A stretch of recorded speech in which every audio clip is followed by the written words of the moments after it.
So if you're wondering why I'm drinking and wearing mascara, it's Halloween, and that's how I celebrate. I wanted to talk about something very strange that I never usually talk about on this channel, which is humanity, and my somewhat pessimistic view of it. I've recently read this book by James Lovelock called The Revenge of Gaia, and it kind of opened my eyes to a new view of humanity. To be honest, it's a view that many people hold, and it's that humanity is ruining the planet. In the book, Lovelock outlines how humanity is taking advantage of the Earth system, which is called Gaia. And it kind of made me think, like, what are we doing? I'm not saying that the planet was given to us. I have no idea how we got here.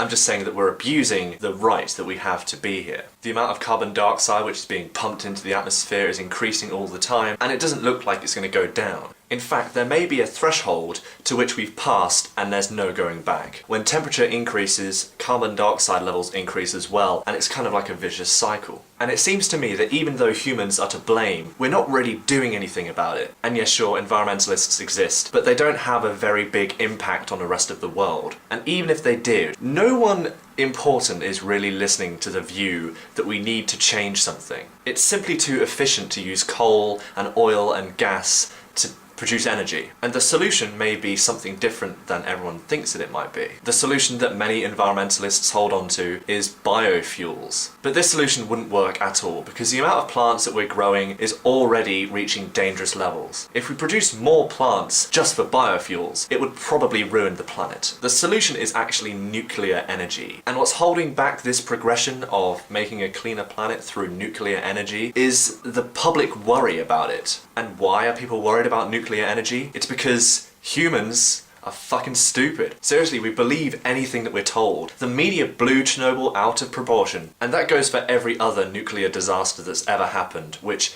isn't actually very many at all. It's estimated that only 70 or so people died from Chernobyl ever, and that includes from the aftermath. But the amount of deaths that are caused by carbon dioxide pollution are gigantic compared to that.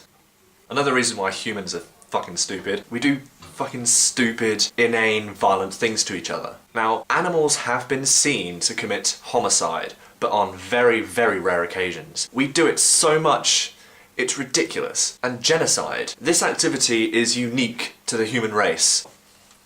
And we torture people. There are other things that are unique to the human race. For instance, as far as we know, the human race is the only species which has tried to comprehend everything, which isn't a bad thing, but we've done it wrong a lot, and we know that because there's so many different explanations to why we're here, so many different religions, so many different philosophies. 25% of this country, Britain, believes that our behaviour is determined by the stars. I don't even know what that figure is like for the rest of the world, but that's crazy.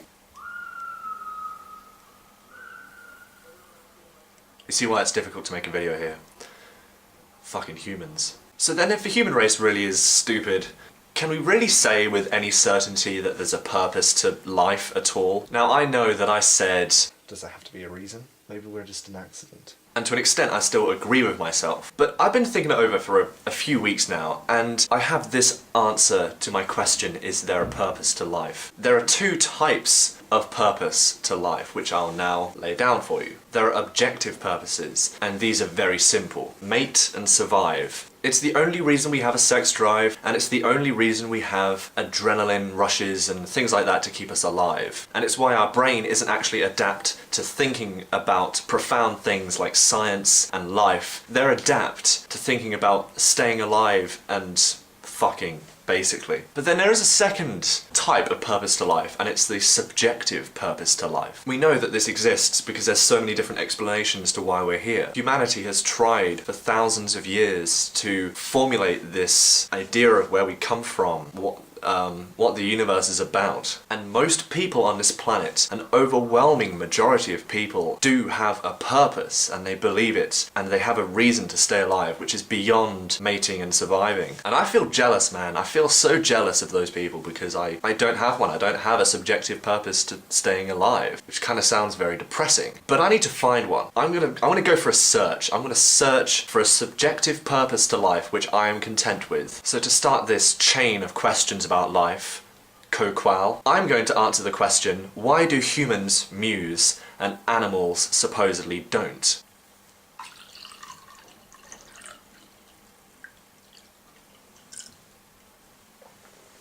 If you're watching this after Thursday, November 5th, then I've already answered this question, probably, if I've got around to it. So click here to see my answer. I look forward to you joining me on this quest for the subjective purpose to life.